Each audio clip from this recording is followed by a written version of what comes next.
Bienvenue donc dans ce module 2 de la formation secouriste tactique d'urgence de TSLI Sécurité. Aujourd'hui, on aborde une urgence absolue, donc c'est l'hémorragie massive. Donc une victime peut perdre la totalité de son sang en moins de 2 minutes. Donc ici, chaque seconde compte. Donc ce module, il va vous apprendre à reconnaître, traiter et contrôler une hémorragie majeure, donc soit sur vous-même, sur autrui et si possible, si besoin, en situation hostile. Donc pourquoi l'hémorragie est une priorité absolue? L'hémorragie, c'est la cause numéro 1 des morts évitables sur le terrain. Une artère touchée, c'est 90 secondes pour agir. Tant que l'hémorragie n'est pas contrôlée, tous les autres soins ils deviennent inutiles. La règle, c'est simple, c'est qui saigne meurt et qui compresse survit. Donc pour comprendre les types d'hémorragie, il faut déjà savoir un petit peu à quoi elle ressemble. Donc vous avez l'hémorragie artérielle, donc c'est rouge vif, c'est pulsatile et c'est une urgence qui est absolue. Vous avez l'hémorragie dite veineuse, donc c'est rouge foncé et c'est un écoulement qui est plus régulier. C'est une urgence qui est modérée, bien que grave, c'est une urgence qui est modérée. Vous avez l'hémorragie qui est capillaire, donc ça c'est un suintement qui est diffus. C'est une gravité plutôt légère. Et ensuite, vous avez l'hémorragie interne. C'est invisible, c'est des signes qui sont plutôt indirects. Et c'est grave avec une difficulté à détecter cette hémorragie. Le secouriste, en fait, il doit analyser la vitesse du saignement, la quantité estimée et la localisation. Alors, même un petit impact, il peut cacher une plaie artérielle très grave. Donc il faut être méthodique et assez rapide, notamment sur les plaies par balle, où des fois on a des impacts de rentrée qui sont très fins et qui peuvent facilement toucher une artère. Donc les zones corporelles à risque. Donc tout ce qui est membre, donc on a des risques d'amputation, de fracture ouverte. Là on mettra des garrots et des pansements compressifs. On a tout ce qui est l'aine et le creux auxiliaire, donc c'est des artères qui sont profondes, qui sont non garrottables. Donc il faudra poser des pansements hémostatiques, on pourra faire du tamponnement et de la compression avec des pansements israéliens. Le cou, la tête et le maxillofacial, donc c'est des hémorragies qui sont externes et qui sont visibles, il y a un vrai risque vital. On essaiera de poser un pansement compressif type pansement israélien et il faudra effectuer aussi un maintien. Sur tout ce qui est thorax, si on a des plaies pénétrantes et des plaies soufflantes, on pourra mettre un pansement occlusif si c'est un pneumothorax. Sur l'abdomen, c'est des hémorragies qui sont souvent internes ou mixtes. Souvent on a moins de sang que ce qu'on pense et du coup on va appliquer un tamponnement avec une compression manuelle et une extraction rapide vers de la médicalisation. Forcément, on va adapter le geste en fonction de la plaie et de la localisation de la plaie. Les membres, on va essayer de mettre, comme je l'ai dit, des garrots plus une compression manuelle ou un pansement compressif. On peut aussi mettre les deux, c'est-à-dire commencer par mettre un pansement compressif et si on voit que ça continue à saigner, on peut poser un garrot. Les zones non garrottables, comme l'aine ou le creux auxiliaire, on va essayer de privilégier les pansements hémostatiques avec un tamponnement plus une compression. Le cou et à la tête, on mettra des pansements israéliens ou des compressifs adaptés plus un maintien manuel. Tout ce qui est thorax, en cas de plaie soufflante, on pourra mettre un pansement occlusif. Et à l'abdomen, si c'est une plaie externe, on pourra essayer de faire un tamponnement possible et sinon, évacuation médicale urgence dans tous les cas. Donc c'est pas le type de blessure qui compte, c'est vraiment le risque vital immédiat. Tu traites ce qui saigne le plus fort et le plus vite. Voilà. Les techniques d'arrêt des hémorragies. Donc on a la compression manuelle directe. Donc premier réflexe vital, bah, c'est appuyer immédiatement. Peu importe que ce soit stérile ou propre à 100%, tu appuies fort directement sur la plaie. Avec ta main, tu essayes de prendre le creux pour que ce soit bah, le plus hermétique possible.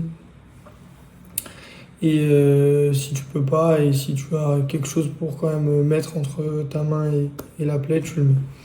Et par contre, il faut vraiment que tu maintiennes bah, jusqu'à la pose d'un autre dispositif ou la prise en charge par les secours. Donc voilà, c'est une technique qui est efficace, mais qui du coup te mobilise euh, jusqu'à que tu aies une solution annexe. Le garrot tourniquet. Donc le garrot tourniquet, bah, c'est le seul traitement immédiat des hémorragies des membres. Donc il est apposé sur la partie la plus haute du membre. Donc on appelle ça la racine des membres. Mais il faut jamais le poser sur une articulation. Tu le serres bah, jusqu'à l'arrêt total du saignement et absence du pouls en aval. Tu marques toujours l'heure de la pose sur le garrot, sur la peau ou sur le front. En secouriste actif d'urgence, si on n'a rien, et ben on prend du sang et on marque l'heure sur le front. C'est un peu barbare, mais ça fonctionne. Il faut jamais le desserrer sans autorisation médicale, ça c'est hyper important. Le pansement compressif, c'est une solution secondaire bah, si le carreau il est inutile ou indisponible. Tu places la compresse sur la plaie, tu appliques la bande élastique en tension et tu compresses, tu bloques et tu sécurises. L'objectif c'est d'arrêter le saignement par une pression mécanique continue. Donc ça remplace ta main. L'avantage qu'il y a, c'est qu'avec le pansement israélien, qui est un peu plus fin et un petit peu plus, voilà, un petit peu maniable, on arrive à en faire des choses intéressantes. Le pansement hémostatique, ce sont des compresses imprégnées de produits coagulants. Tu as les quick clots qui existent. C'est utile dans des zones non garrottables, bah, comme l'aine, tout ce qui est cou, voilà, choses comme ça. Donc, par contre, bah, il faut ouvrir la plaie. Tu bourres la compresse hémostatique à l'intérieur. Donc, c'est une plaie par balle, il faut vraiment rentrer un maximum la compresse à l'intérieur. Tu compresses de 3 à 5 minutes sans relâcher. Et ensuite, normalement, c'est censé compresser de l'intérieur. Par contre, pour utiliser cette méthode, bah, il faut quand même être enseigné et s'entraîner. Alors, le tamponnement, c'est le même principe, mais sans produit hémostatique. En fait, tu remplis la plaie avec des bandes ou des compresses stériles. Tu appuies longtemps et fort. Ça permet de contrôler une hémorragie profonde et localisée sur une zone non carottable. Donc oui, effectivement, c'est des gestes qu'on n'a pas forcément envie de faire, mais qui peuvent être utiles pour soit sauver la vie soi-même ou soit sauver la vie à quelqu'un. Donc du coup, on en vient sur l'autotraitement. Donc bah, se sauver soi-même, c'est un peu la priorité quand même. En contexte tactique, bah, tu peux être blessé, mais tu peux surtout être seul. Et tu dois savoir agir sur toi-même. Donc il faut être capable de poser un garrot à une main, ça c'est hyper important. Tu dois utiliser ton corps pour comprimer. Te servir de ton matériel, par exemple, si tu as une ceinture ou un kit IFAC, comme je t'avais expliqué, il faut absolument qu'il contienne au moins 2 garrots si possible. Moi j'en ai mis qu'un, mais 2 garrots c'est bien parce que ça te permet d'en avoir toujours un de secours. Un pansement compressif, j'ai un pansement israélien. Des compresses hémostatiques, moi j'en ai aussi dans mon sac.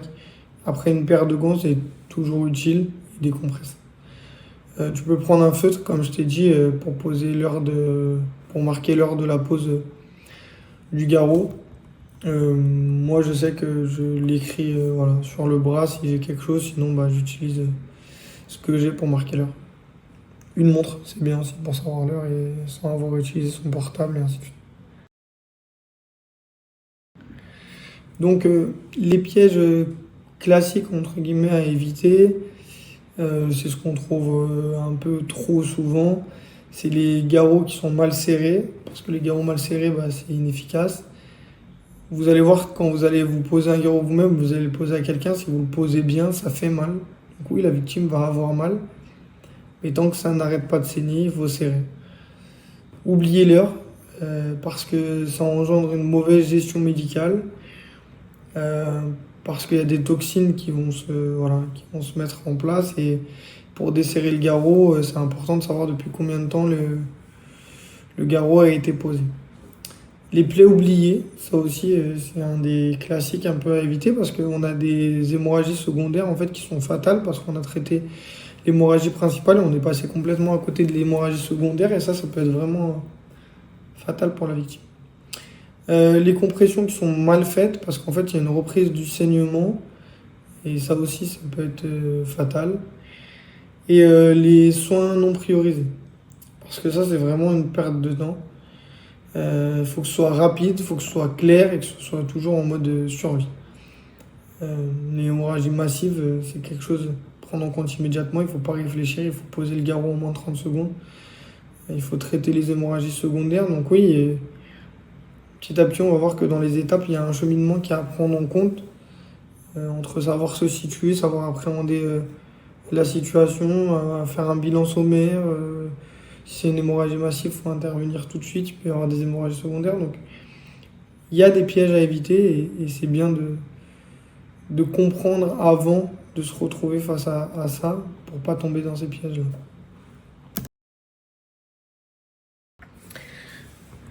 En conclusion de ce module 2, on verra que les hémorragies massives, c'est la priorité numéro 1. Le garrot, c'est la solution immédiate, au moins sur les membres. Tu dois vraiment être capable de t'auto-soigner, je pense que c'est la base. Tes gestes, ils doivent maîtriser, répéter et appliquer sans hésitation. Donc, quand tu commandes ton matériel, n'hésite pas à t'entraîner. Pose des questions, fais-le faire, prends-le comme un jeu, fais comprendre aux gens que ça peut être utile et le jour où tu en auras besoin, ce sera automatique et ça se fera tout seul. Donc n'hésite pas à t'abonner. Il y aura une vidéo de démonstration complète sur les techniques de garrot, pansement compressif, qui seront publiées là ultérieurement pour pouvoir vous permettre de mettre en œuvre toutes ces techniques-là. Voilà, n'hésite pas, comme je t'ai dit, à t'abonner pour pas manquer le module 3 qui arrivera très rapidement. Merci à tous et bonne soirée.